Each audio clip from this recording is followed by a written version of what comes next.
Today, we will continue to explore the true role of Freemasons in the formation of America. George Washington.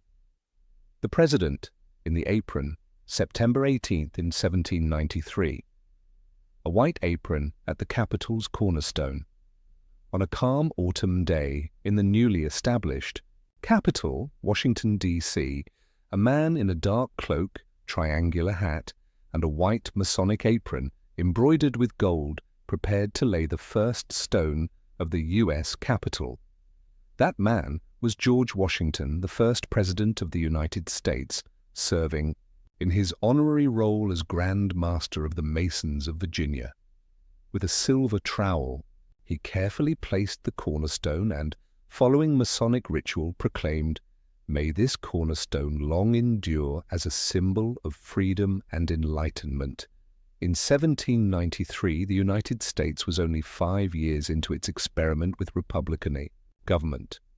Having won independence from Britain, the Founding Fathers were not just building a new political system, they were shaping a national culture and moral foundation. At the same time, Freemasonry, with more than 150 lodges across the 13 states, had become one of the most influential ideological and organizational networks in early American society. George Washington joined Freemasonry early in life, in 1752 at the age of 20 at the Fredericksburg Lodge in Virginia. Throughout his career, he was not just a passive member but actively engaged, attending meetings, corresponding with other lodges, and often wearing his Masonic apron at public ceremonies. Washington deeply believed in Masonic principles, liberty, justice, personal responsibility, and moral character, values that guided him from the battlefield to the presidency. During the Revolutionary War, Washington maintained strong ties with fellow Masons like Marquis de Lafayette, Alexander Hamilton, and Henry Knox, all pivotal leaders in the Continental Army. Masonic lodges were places where strategies were quietly discussed and morale was sustained. After the war, when Washington became president, Masonic lodges across the country sent letters of congratulations. Many saw him as the brother Mason-in-Chief, a living symbol of the ideals they cherished. The Capitol Cornerstone Ceremony, 1793. This moment remains one of the most iconic in Masonic American history. Washington, in full Masonic regalia, performed the cornerstone laying ritual using the square, compass, and the ceremonial gavel in front of thousands of onlookers. The ceremony reinforced a powerful message. The Republic was being built both physically and symbolically on Masonic ideals. Washington's association with Freemasonry helped shape the early Republic in several critical ways. Personal ethics.